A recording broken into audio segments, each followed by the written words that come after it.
Hey, Granison Shines here, Chief Marketing Officer, Direct Business Marketing. This is the third video in our series, and today I'm going to talk about a frequently asked question that I can help you with that most of our organizations, most of the clients we have that we work with have this question. So what is the magic question?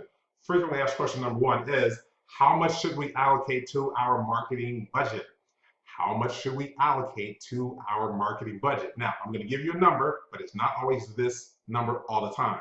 Let's just go with 10%, okay? Take 10% of your total revenue for the year, allocate that aside to your marketing budget. Now, you're not done yet because what we want to do now is see my little diagram here, it's back.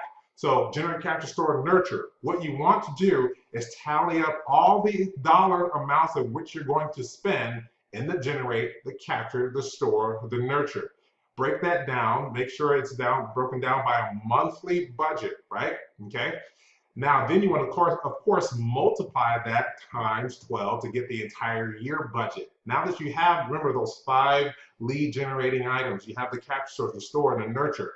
Now, what you don't want to do is sacrifice the marketing budget for the systems that you need in order to make the marketing work better, and especially on automation. You don't want to sacrifice those dollars. You do want to get a system that has your needs, but you don't want to sacrifice the marketing dollars if it's too much. For instance, if you are very liberal with the number first, you can always pull back and be conservative by taking away components from the green section.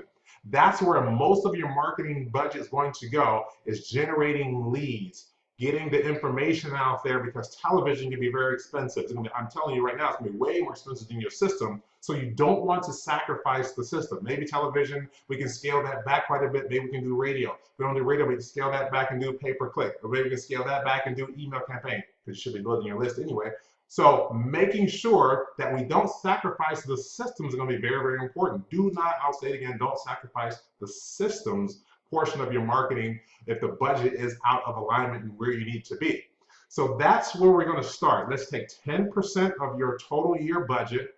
We're going to tally up all the information here in our diagram. We're going to break that down to a monthly and make sure we can divide your 10% budget for the year, divide that by 10, make sure it fits in with the budget here that you have for your liberal budget. Because we can always draw back and be a bit more conservative. We're going to superimpose that over each other and see if it works. That's where we want to start. But let's talk about that. So get on my calendar, because we're going to talk about all that information is outlined in the marketing blueprint on what should be allocated, where and at what time, and how you're going to roll it out. What campaign should be primary, what campaign should be secondary, what campaign should be tertiary, what campaign should be ordinary, making sure we find out that first. So get on my calendar. Here's the information, directbusinessmarketing.com. That's the link / scheduler. Again, directtobusinessmarketing.com /scheduler. Get on my calendar so we can talk about the 2017 budget and plan. Thank you very much. Until next time. Bye.